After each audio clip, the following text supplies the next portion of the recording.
The Great Hall of Nexus Prime buzzed. With angry voices, representatives from dozens of alien species filled the curved seats, their forms creating a rainbow of colors and shapes under the soft lighting. At the center of it all sat Ambassador Chen, the human representative, looking calm despite the chaos around him.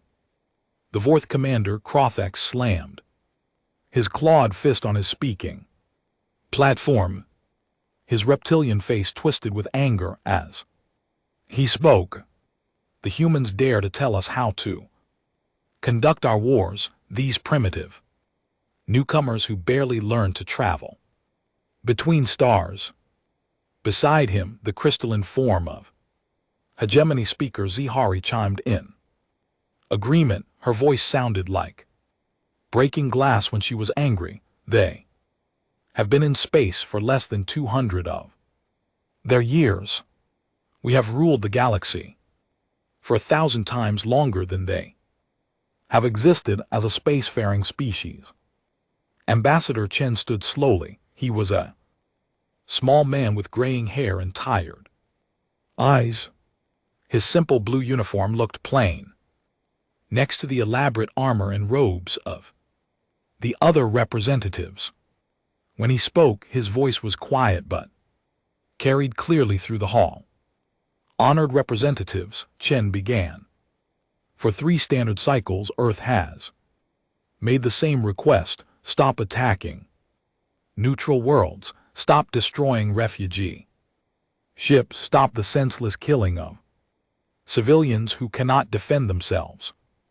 The fourth commander laughed, a harsh sound that echoed off the walls. And what will you do if we refuse, little human? Send your tiny fleet of exploration ships against our battle fleets. Chen looked directly at the reptilian commander. We are currently operating under peacekeeping protocols. We ask you to reconsider your actions before we are forced to change those protocols. More laughter filled the hall. The representatives had seen the human ships, small vessels that seemed more suited for carrying supplies than fighting wars. Earth's entire military presence in known space consisted of maybe 50 ships, compared to the thousands that the fourth and hegemony could field. Speaker Zihari's crystal body flashed with amused colors. Your peacekeeping protocols are meaningless. We have studied your technology. Your ships are weak. Your weapons are basic. Your population on Earth numbers only in the millions. You are nothing compared to the great powers of this galaxy. The other representatives nodded in agreement. The humans had appeared in galactic politics only 50 years ago, claiming to come from a small world called Earth in an unremarkable star system. Their technology seemed decent but not remarkable. Their ships were fast but lightly armed. Their diplomats were polite but carried no real threat behind their words. Chen remained standing as the laughter died down. We do not wish to fight. War brings suffering to everyone involved, but if you continue these attacks on innocent people, Earth will have no choice but to respond. Commander Krothak stood, his massive form towering over the human. You threaten us? You and what army, little man? We have seen your military reports. 50 ships, maybe 100,000 soldiers spread across a dozen systems. We could crush you without even trying. The fourth had indeed studied human military capabilities very carefully. Their spies reported that Earth maintained only small defensive stations around their colonies. The human ships appeared to be converted civilian vessels with basic weapons, added as an afterthought. Intelligence suggested that humans were more interested in exploration and trade then military conquest. Chen's expression never changed. We are asking nicely, please stop the attacks, please consider the lives you are destroying. This is not a threat, it is a warning. The hall erupted in renewed laughter. The Centauri ambassador, whose species had been neutral in the conflict, leaned forward with interest. Ambassador Chen, what exactly are you warning us about? Your government has been saying the same thing for months, but you never explain what will happen if we ignore your warnings. For a moment, something flickered in Chen's tired eyes. We hope you never have to find out. 3 days later, the situation reached its breaking point. The fourth flagship, Bone Render, a massive destroyer the size of a small city, intercepted a human medical frigate near the Kolvari refugee camps. The frigate carried supplies and medicine for the millions of displaced civilians who had fled the fighting. Captain Velter of the Bone Render contacted the human ship. Human vessel, you are carrying supplies to our enemies. Surrender your cargo or be destroyed. The medical frigate's captain, Dr. Sarah Williams, responded immediately. This is a humanitarian mission. We carry only medical supplies and food for refugees. We are protected under galactic law. Captain Velter laughed. There is no law here except Vorth law. You have 10 seconds to comply. Dr. Williams activated her emergency beacon, sending out a distress call that would reach every ship in the system. Please reconsider. These supplies are for children and families who have nothing to do with your war. The countdown reached 0. The Bone Render's main guns fired, turning the medical frigate into scattered debris. Seconds. 200 human doctors, nurses, and aid workers died instantly, along with enough supplies to feed thousands of refugees. For months, the emergency beacon had done its job. Within hours, every major government in the galaxy had received the recording of the attack. Ambassador Chen was called to an emergency session of the Galactic Council. This time the hall was quieter. Even the Vorth representative seemed somewhat uncomfortable with the destruction of a clearly marked medical vessel. But Commander Crothax remained defiant. The humans knew the risks when they entered our operational area, he declared. If they cannot protect their ships, they should not send them into war zones. Ambassador Chen walked slowly to the center of the hall.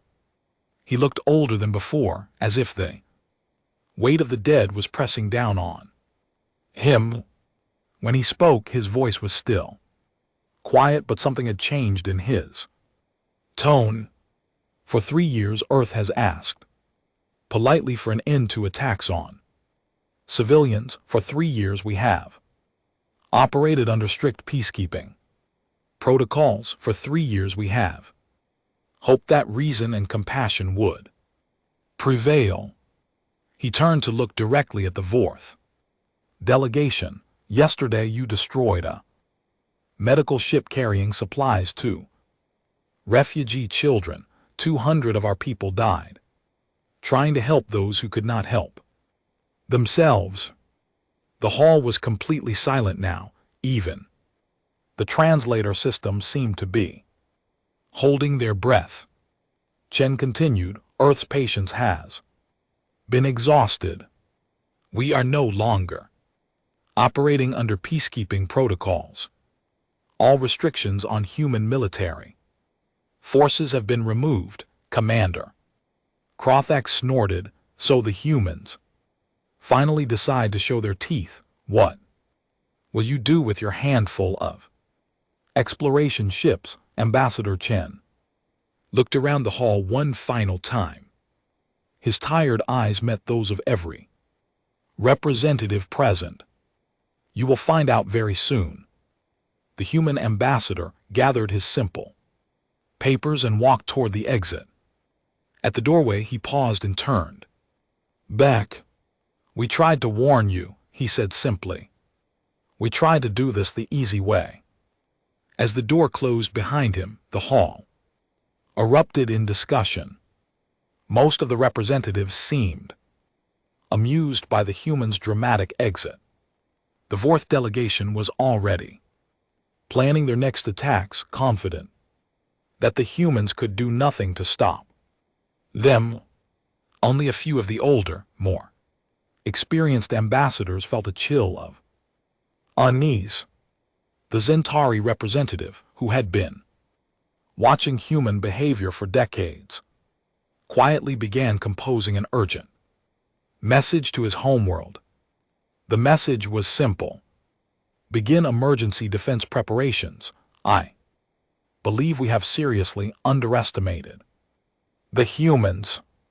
But even he had no idea how right he was or how completely wrong everyone else had been about Earth's true capabilities. The galaxy was about to learn what happened when humanity stopped being polite. The first sign that something was wrong came 3 days after Ambassador Chen left the Galactic Council.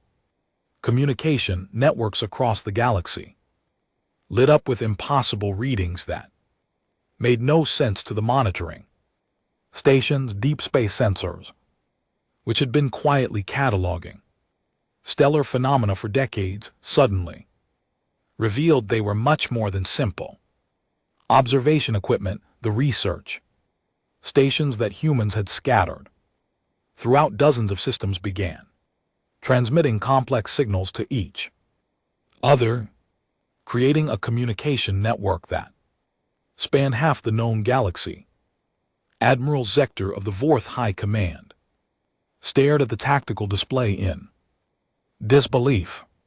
"What am I looking at?" he demanded of his intelligence officer, Commander Nithal, whose job it was to track human military movements, looked pale as he read from his reports. "Sir, it appears the humans have been building something for years. The energy signatures we're detecting shouldn't be possible." The display showed dozens of locations that had been marked as simple human mining operations or research outposts. Now each one was broadcasting massive energy readings that suggested military installations of enormous size. "Mining operations don't generate this much power," Admiral Zector growled. "How long have they been hiding this from us?" Before Commander Nithal could answer, an aide rushed into the command center with an urgent message tablet. "Sir, we're receiving reports from Patrol Fleet 7. They've made contact with a human vessel." Admiral Zector activated the communication link to Fleet 7. Captain Rilkoth's voice came through, sounding confused and worried. "Admiral, we've encountered the human ship listed in our files as the research vessel Retribution.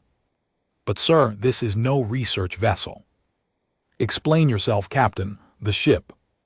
It's changing, sir. What we thought was a simple exploration craft is transforming before our eyes. Weapon systems are emerging from what looked like cargo holds. The hull is reconfiguring itself. Sir, the energy readings we're getting from this single ship are higher than our entire patrol fleet combined."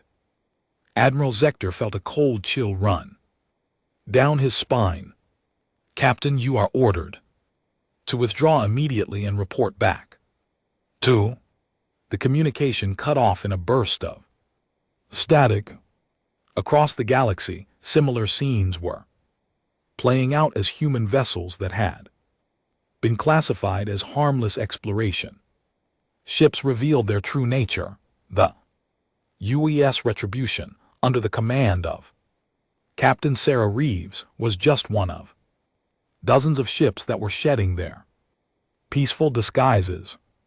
Captain Reeves stood on her bridge as the transformation completed. Around her, crew members worked at stations that had been hidden beneath false panels for years. The ship's true command center was 3 times larger than what alien observers had ever seen. "Status report," she ordered calmly. "All systems online, Captain," replied her tactical officer. "Fusion cores are running at full power. Weapon systems are armed and ready. Shield generators are operating at maximum efficiency. Excellent. Begin standard patrol operations. Remember, we are no longer hiding what we can do."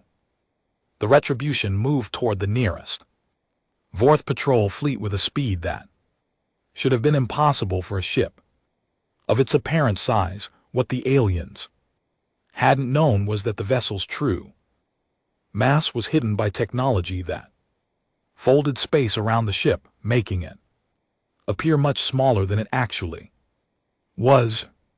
When Captain Reeves opened fire on the Vorth ships, the results were devastating. Energy beams that should have required massive installations on planetary surfaces were fired from compact weapon systems that somehow generated more power than entire Vorth battle stations. The first Vorth destroyer simply vanished, its shields and armor offering no protection against weapons that operated on principles the aliens had never encountered. The second ship managed to return fire, but its weapons passed harmlessly through what appeared to be the human ship's position, striking empty space instead. "Impossible," breathed the Vorth captain just before his ship joined the first in oblivion. Captain Reeves watched the tactical display with satisfaction. "Set course for the next patrol group. Signal fleet. Command that Operation Revelation is proceeding on schedule." Meanwhile, the hegemony was learning that their massive crystal motherships, each the size of a small moon and considered invincible for over 1,000 years, were equally helpless. Humanity's true military capabilities. Admiral Rodriguez commanded a strike force of ships that the hegemony had classified as light support vessels. The crystal beings had studied these ships carefully and determined they posed no threat to their mighty motherships. They were wrong. The lead hegemony mothership, Eternal Radiance, was a magnificent structure of living crystal that housed over 1,000,000 beings. Its shields could deflect planet-killing weapons, and its own armaments could destroy entire fleets. Admiral Rodriguez approached it with just 5 ships. "Hegemony vessel," he broadcast on all frequencies. "You are ordered to surrender immediately.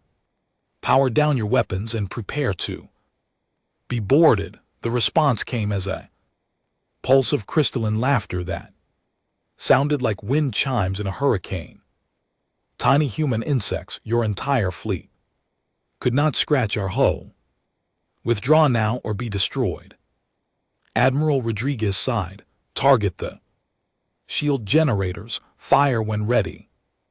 The human ships opened fire with weapons that made no sense to hegemony science. Instead of trying to overpower the massive shields with brute force, the human weapons seemed to find the exact frequency needed to cause the shield matrices to collapse from within. As the shields failed, the humans demonstrated another impossible technology. Their ships, which should have been far too small to carry the necessary equipment, began cutting through the mothership's crystal hull with surgical precision. Speakers at Hari, commanding from the ship's core, watched in horror as human forces carved neat passages through crystal that should have been harder than any known material. How are they doing this? Our hull is impervious to all known weapons. Her tactical officer's voice shook as he replied, "They appear to be using some form of molecular disruption field. They're not breaking the crystal, they're convincing it to stop being crystal." Within hours, the mighty eternal radiance was a hollow shell drifting space. Admiral Rodriguez had taken the ship apart, rescuing the civilian population while systematically disabling every military system. The reports flooded in from across the galaxy. Human exploration vessels were revealing themselves as advanced warships. Human research stations were actually massive military installations. Human colonial settlements were heavily fortified military bases that had been hiding in plain sight for decades. The galaxy's intelligence services had been completely fooled. Every assessment of human military capability had been wrong by orders of magnitude. The species they had dismissed as newcomers with primitive technology were demonstrating mastery of physics that made their own science look like children playing with simple tools. On Earth, General Harrison stood in the command center that had been hidden beneath what appeared to be a simple agricultural research facility. The massive chamber stretched for kilometers underground, filled with holographic displays showing military operations across known space. Status report on all fronts, he ordered. Operation Revelation is 90% complete. Sir, replied his aide, all hidden installations are now operating at full capacity. Fleet assets have revealed their true configurations and are engaging designated targets. Enemy forces are reporting catastrophic losses across all theaters. General Harrison nodded grimly. And our losses? Minimal, sir. Fewer than expected casualties. The enemy's weapons are exactly as ineffective as our simulations. Predicted. Excellent. Signal all fleet commanders. We are now operating under full military authority. No more warnings, no more second chances. Any hostile action against civilian targets will result in immediate destruction of the attacking force. The aide paused, then asked quietly, "Sir, what about the Galactic Council?" General Harrison's expression hardened. They had their chance to listen to Ambassador Chen. They chose violence instead of peace. Now they'll learn what happens when humans stop asking nicely. Across the galaxy, the message was becoming clear. The humans had been holding back for 50 years, presenting themselves as a minor power while secretly building the most advanced military force the galaxy had ever seen. They had tried diplomacy first, offering peaceful solutions to every crisis. But now the peaceful phase was over, and the galaxy was about to learn why that might have been their last chance for an easy resolution. The intercepted Vorth communication was played in emergency sessions across every major government in the galaxy. Admiral Zector's voice, normally strong and commanding, now shook with fear and confusion. High Command, this is Admiral Zector, reporting from the Kethmori system. Our entire battle fleet has been, I don't know how to describe this. Destroyed is not the right word. The humans didn't just defeat us, they took us apart like we were children playing with toy ships. The recording continued as panicked. Voices filled the background. They knew everything. High command. Every weakness in our ships, every flaw in our tactics, every backup plan we had prepared. It was like they had been studying us for decades and knew exactly how to counter everything we could do. General Kavar of the Hegemony High Council listened to similar reports, flooding in from their own forces. His crystalline form had lost its usual bright glow and now appeared dim and gray with shock. This cannot be accurate, he insisted. To his intelligence chief, our analyst confirmed that human military capacity was limited to basic defensive capabilities. How could they have hidden such massive forces? Intelligence Director Malthari's voice carried the weight of terrible realization. Sir, I believe our entire understanding of humanity has been wrong from the beginning. The evidence suggests they have been deliberately hiding their true capabilities for the entire time we have known them. She activated a holographic display, showing a star map of human space.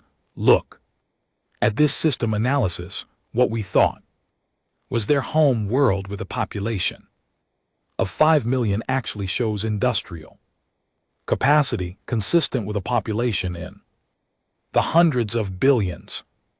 General Kavar stared at the display. That's impossible. Our surveys clearly showed Earth as a single inhabited world with basic technology. Sir, we're now detecting massive industrial complexes on dozens of worlds we thought were uninhabited, space stations the size of moons hidden behind what appear to be asteroid fields, entire fleets of ships that were somehow invisible to our sensors until they chose to reveal themselves. The truth was becoming clear across the galaxy. Humanity's true military doctrine wasn't what anyone had expected.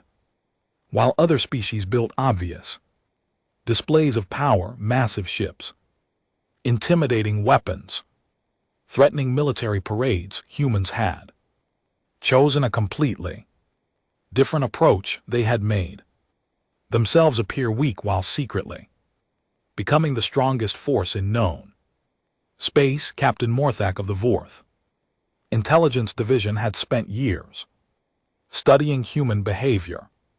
His reports, once dismissed as overly cautious, were now being read with new urgency by every military leader in the galaxy.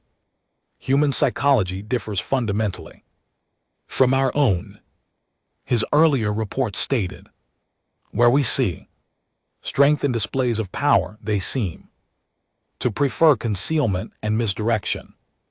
They study their potential enemies extensively before revealing their own capabilities. The report continued with observations that had seemed irrelevant at the time. Human exploration missions always seem to visit strategically important locations.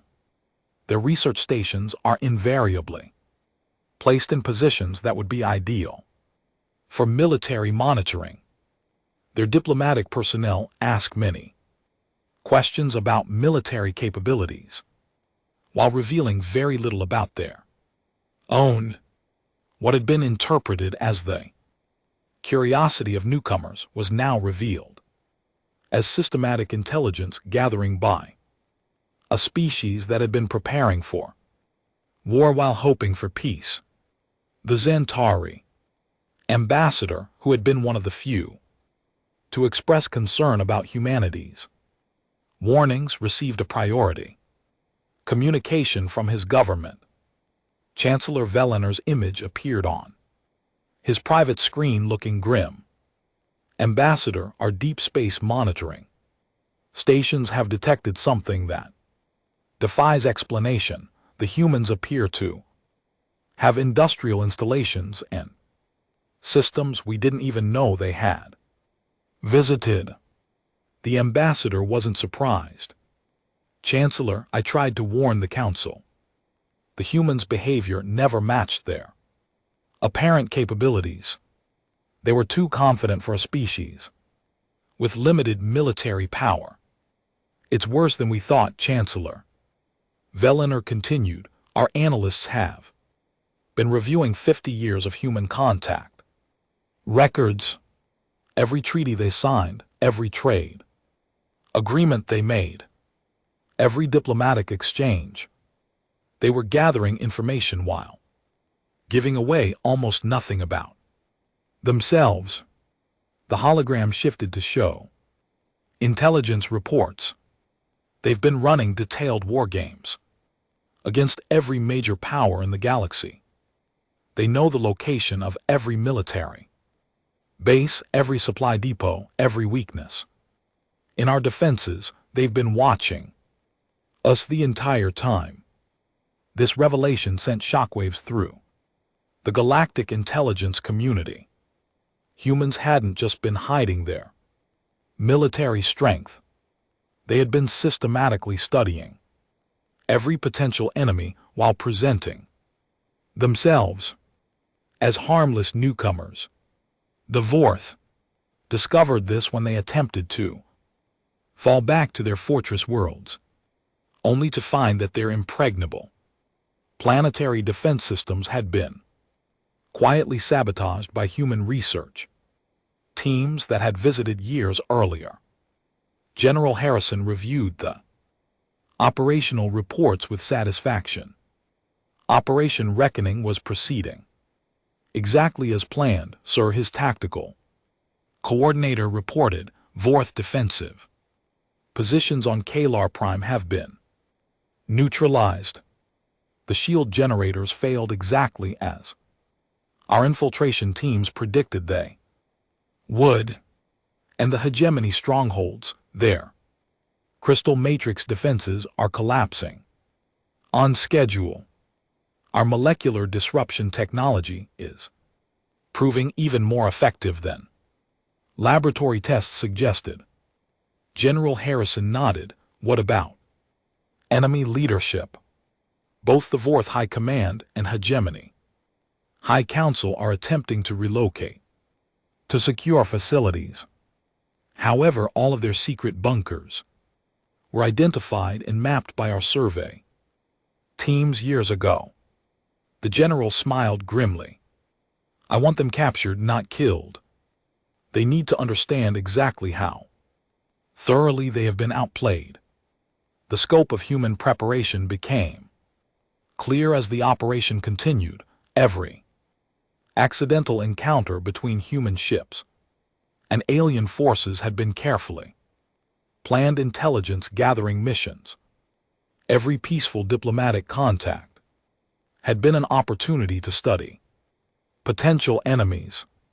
Human anthropologists who had been welcomed on alien worlds for cultural exchange programs were revealed to be military analysts who had spent years learning how to exploit weaknesses in alien psychology and tactics.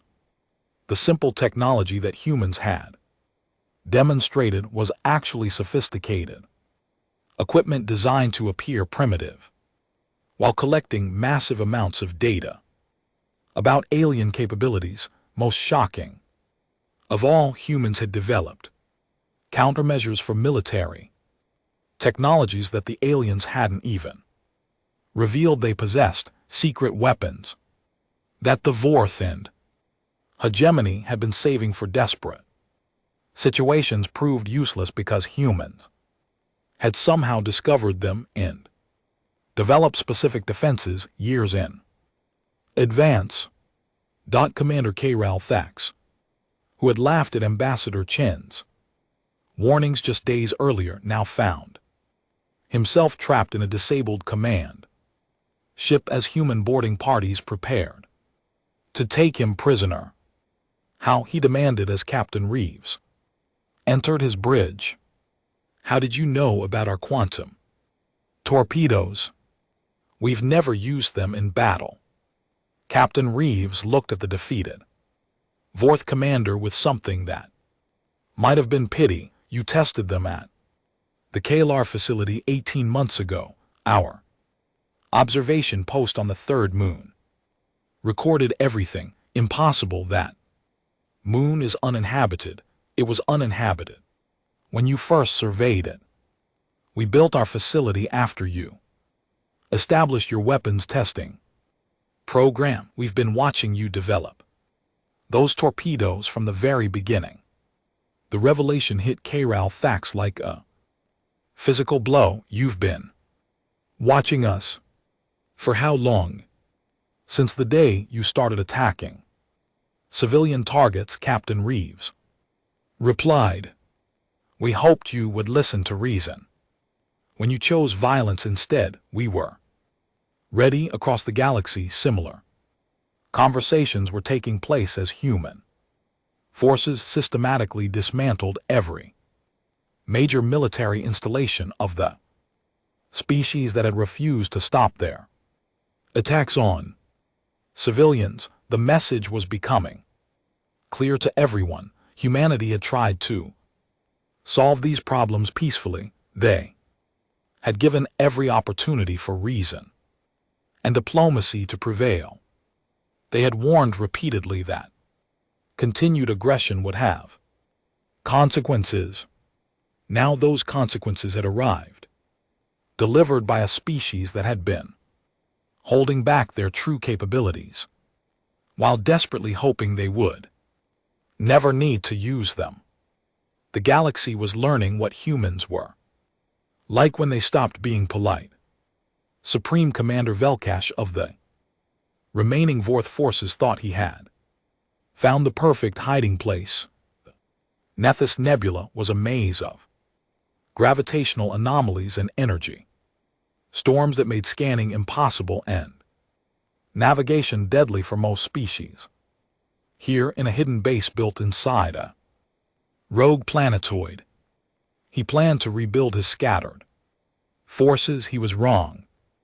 Commander Liu Wei of the Human Deep Space Division studied the tactical display with professional interest. Her ship, the UES Persistence, hung motionless in space just outside the nebula, completely invisible to Vorth sensors. Analysis complete, Commander, reported her science officer. The nebula contains 17 Vorth vessels and one major installation. They're using the gravitational interference to mask their signatures. Commander Liu nodded. And they think we can't track them because our technology works the same way theirs does. Should we call for reinforcements? Ma'am. No need. Begin phase displacement. The Persistence shimmered and seemed to fade from normal space. To any observer, the ship had simply vanished. In reality, it had shifted into a parallel dimensional state that allowed it to exist between the normal universe and hyperspace. This was technology that no other species in the galaxy had even theorized was possible. Human science had discovered that space itself had layers like a complex fabric that could be folded and moved through in ways that made conventional physics irrelevant. The Vorth watched their sensors helplessly as the human ship appeared to teleport through the nebula's most dangerous regions, ignoring gravitational fields that should have crushed any vessel into subatomic particles. How are they moving through the storm barriers? Demanded Supreme Commander Velkash. Those energy discharges would overload any known shield system. His science officer's voice shook with confusion. Sir, they're not using shields. They're somehow existing in multiple dimensional phases simultaneously. They're not really in our space when the energy hits them. Commander Liu's voice came through their Communication system calm and professional. Supreme Commander Velkesh. You are ordered to surrender. Immediately.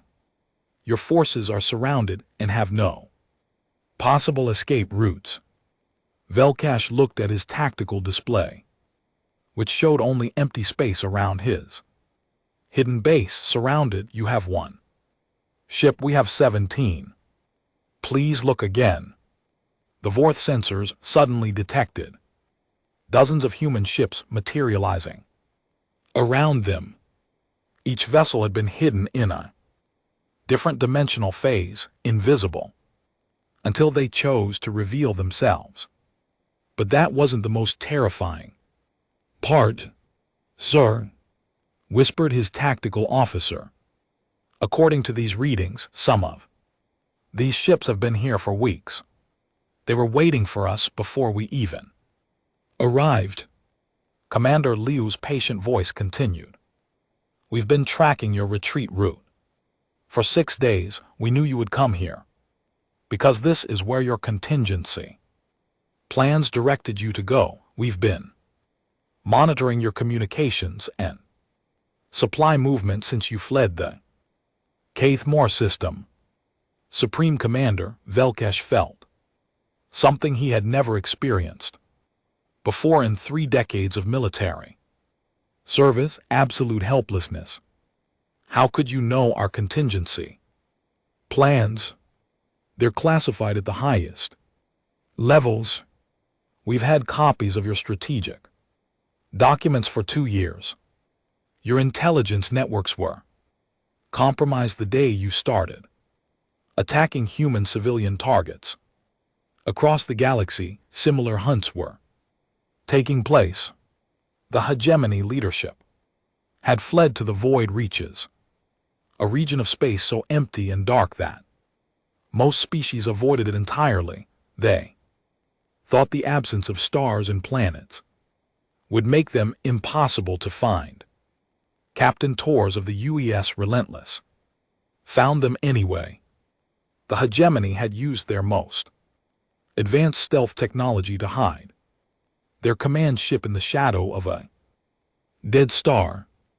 Their crystalline vessels could alter their light reflection properties to become nearly invisible against the cosmic background.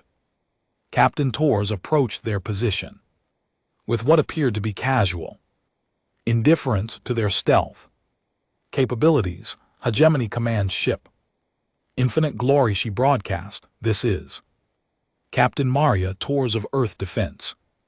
You will power down your engines and prepare to be boarded. General Kivar, commanding from the hidden ship, was astounded that the humans had found them. How did they locate us? We're using full stealth mode in the deepest void region of known space. His sensor operator's voice carried a note of awe. Sir, they're not scanning for us.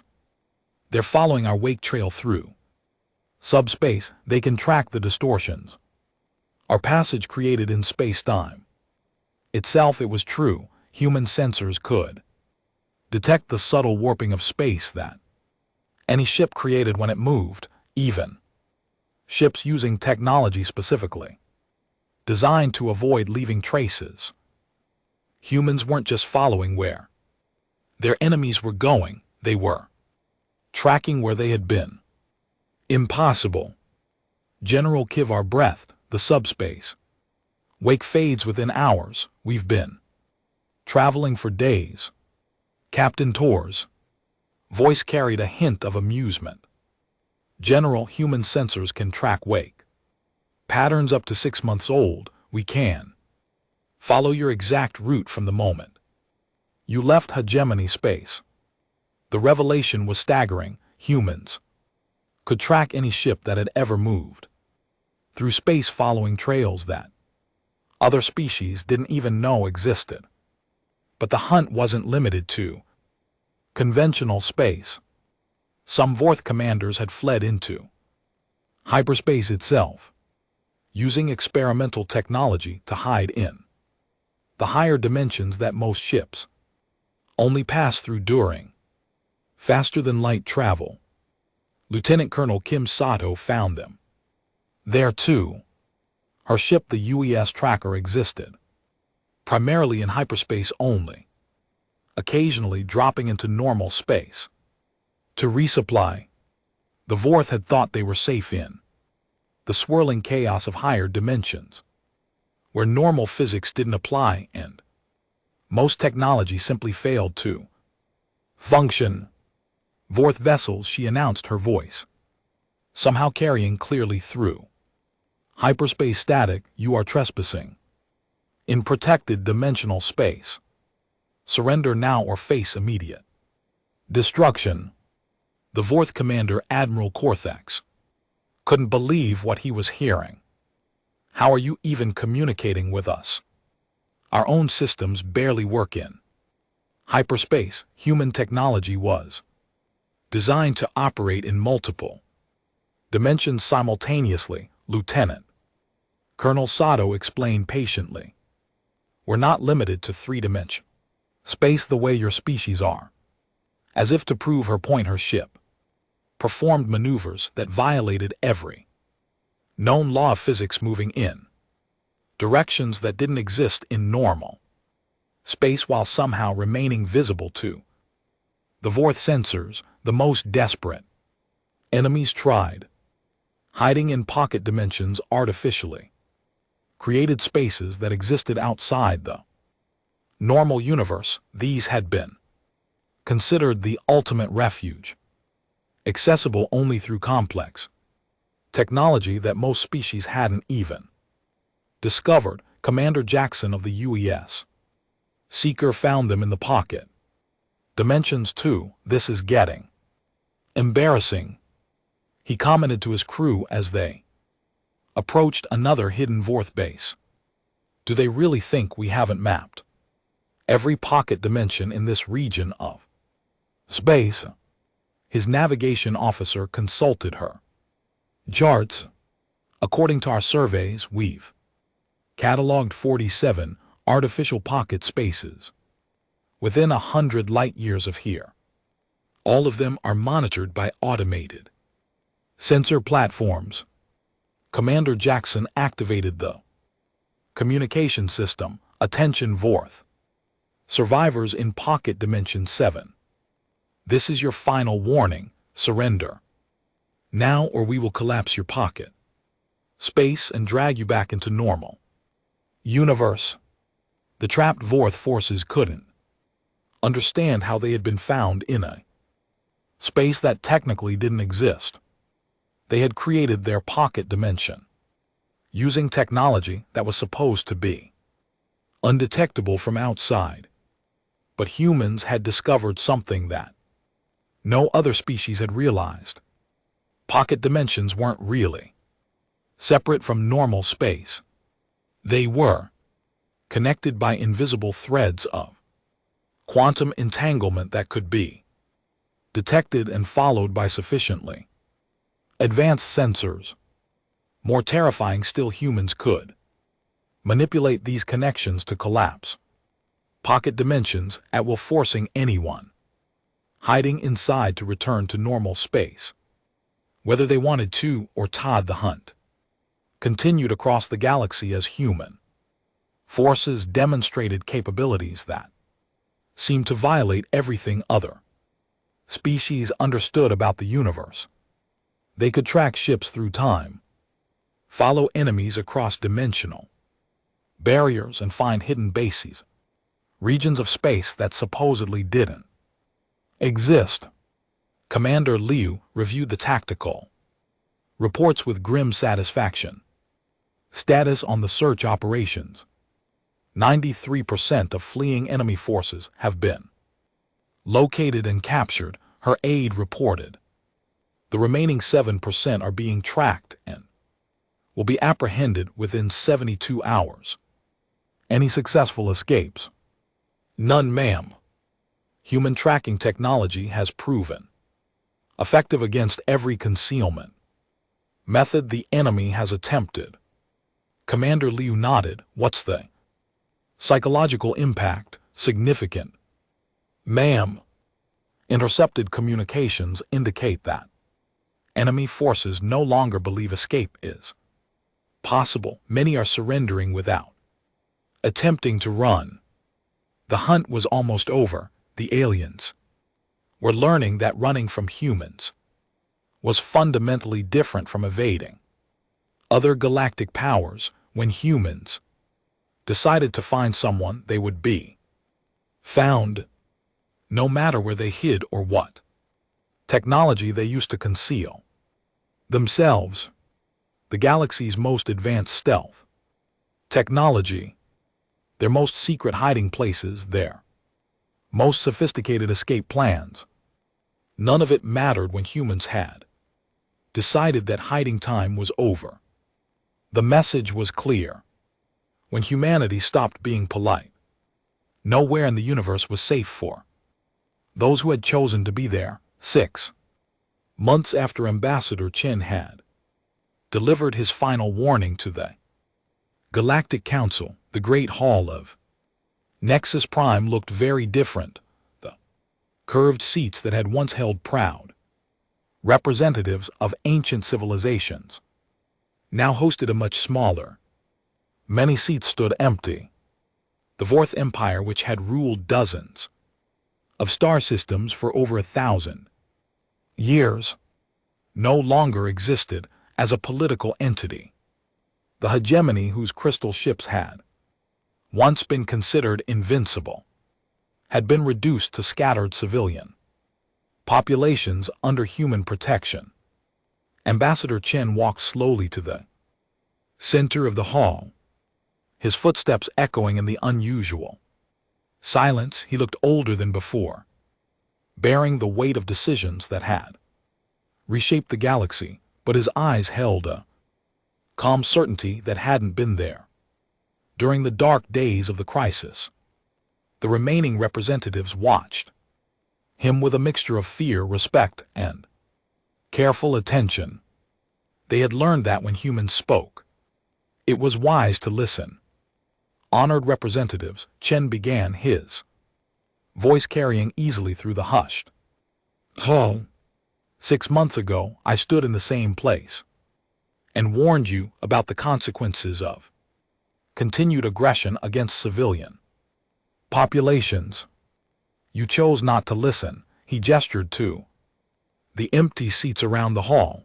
The Fourth Empire chose to destroy a medical ship carrying supplies to refugee children. The hegemony chose to support attacks on defenseless colonies. They chose violence when peace was offered. The Zentari ambassador, one of the few who had survived the reshuffling of galactic power, leaned forward slightly. Ambassador Chen, what is the current status of the former Fourth and hegemony populations? Chen's expression softened slightly. They are safe. Every civilian who had no choice in their leader's decisions has been relocated to protected worlds where they can rebuild their lives in peace. Children are being educated, families are being reunited, no one is being punished for crimes they did not commit. General Kivar, the former hegemony commander, sat in the section reserved for prisoners of war who had been granted speaking privileges. His crystal form had dimmed with defeat, but his voice still carried clearly. And what of those of us who did make those choices? Chen looked directly at him. You are alive, General. Your soldiers are alive. Your families are safe. You were shown more mercy than you showed to the civilians you targeted. The truth of this statement hung heavily in the air. Human forces had captured, rather than killed, their enemies. Whenever possible, prison camps were clean, well supplied, and focused on rehabilitation rather than punishment. Many captured Fourth and hegemony military personnel were already being retrained for civilian occupations. However, Chen continued, your governments no longer exist. Your Military forces have been permanently disbanded. Your war fleets have been dismantled. The galaxy will not risk another outbreak of the violence you brought to innocent worlds. Chancellor Veliner of the Zentauri, speaking for many of the smaller governments, asked the question that everyone was thinking.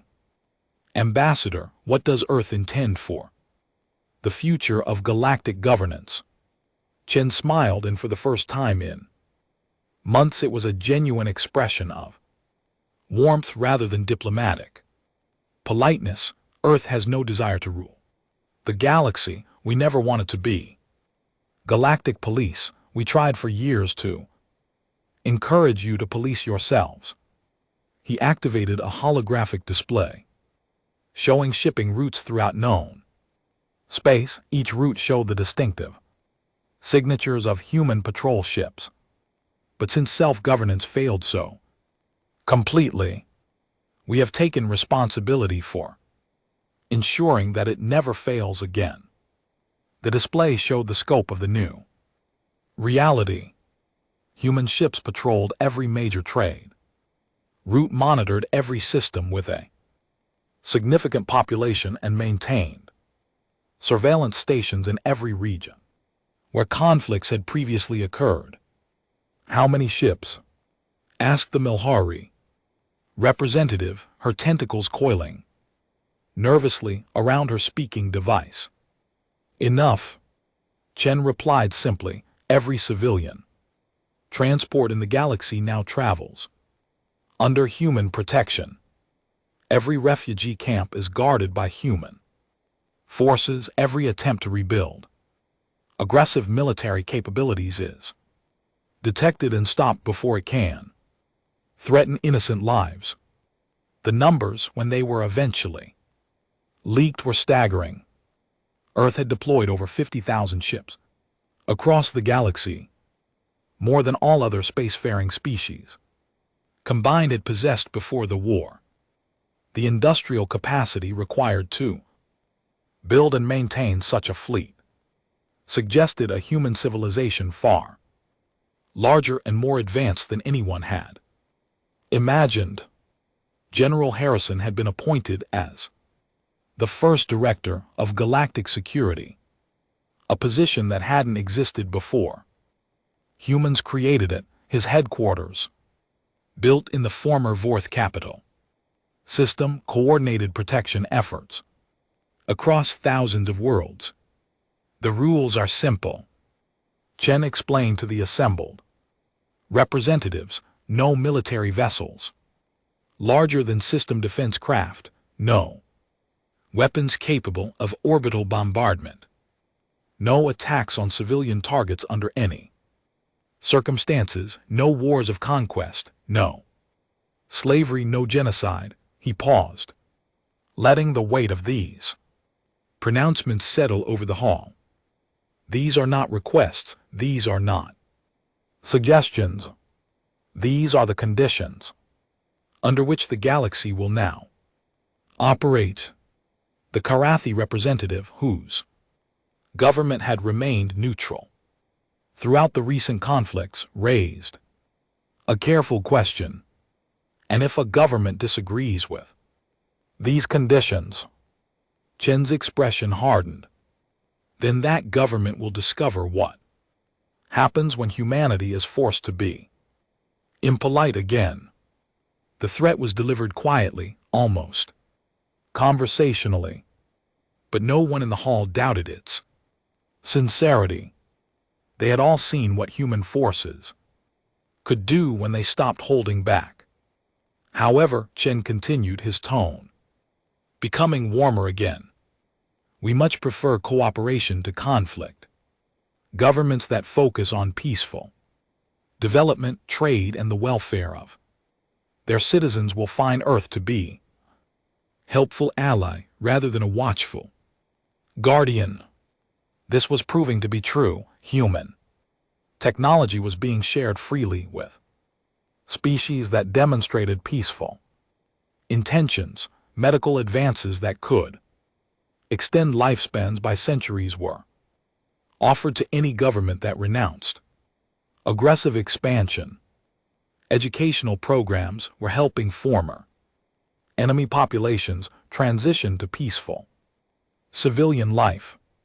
The refugee crisis that had sparked the conflict was being systematically solved. Human industrial capacity was producing shelter, food, and medical supplies on a scale that dwarfed the efforts of all other species combined.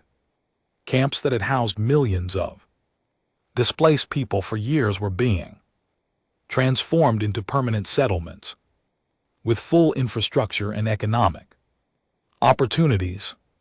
Dr. Sarah Williams, who had died aboard the medical frigate that started humanity's military response, had become a symbol of the new galactic order. Memorial stations bearing her name were being constructed at major refugee sites, serving as both hospitals and schools. But the true measure of the new order wasn't in the military patrols or the monitoring stations. It was in the simple fact that for the first time in generations, civilian ships could travel anywhere in the galaxy without fear of attack. Trade routes that had been abandoned due to piracy were reopening under human protection. Scientific expeditions that had been impossible during the constant wars were now exploring regions of space that hadn't been visited in centuries. Cultural exchanges between species were flourishing as the threat of military conquest faded. The Vorth civilians, freed from the military culture that had dominated their society for so long, were discovering art, literature, and philosophy. Many were expressing amazement that they had lived their entire lives without realizing that alternatives to conquest existed. Hegemony crystal singers whose beautiful harmonic abilities had been suppressed by their militaristic government were now performing concerts that brought audiences from dozens of species to tears of joy. Ambassador Chen concluded his address to the council with words that would be remembered for generations. Earth warned the galaxy that we were holding back. We warned you that we preferred peace to war. We warned you that our patience had limits. He looked around the hall one final time, meeting the eyes of every representative present. You chose to test those limits. You chose to attack the innocent rather than listen to reason. You chose violence when peaceful solutions were offered. His voice carried the weight of absolute certainty. The galaxy is now a safer place because humanity stopped being polite. We take no joy in this fact, but we accept the responsibility it has given us. The children who would have died in your wars will now live to see adulthood. The refugees who would have suffered in camps will now have homes. The species who would have been conquered will now develop in peace. Chen gathered his papers and prepared to leave. Earth protects, Earth provides, Earth remembers. These are not just words. They are promises that we will keep for as long as the galaxy needs us to keep them. As he walked toward the exit, every representative in the hall stood in respectful silence. They had learned what it meant when humanity stopped holding back, and they had seen what happened when Earth was done being polite. The galaxy was a very different place. Now, it was also, for the first time in living memory, a truly peaceful one. The new galactic order had arrived, built not on conquest or intimidation, but on the simple principle that some species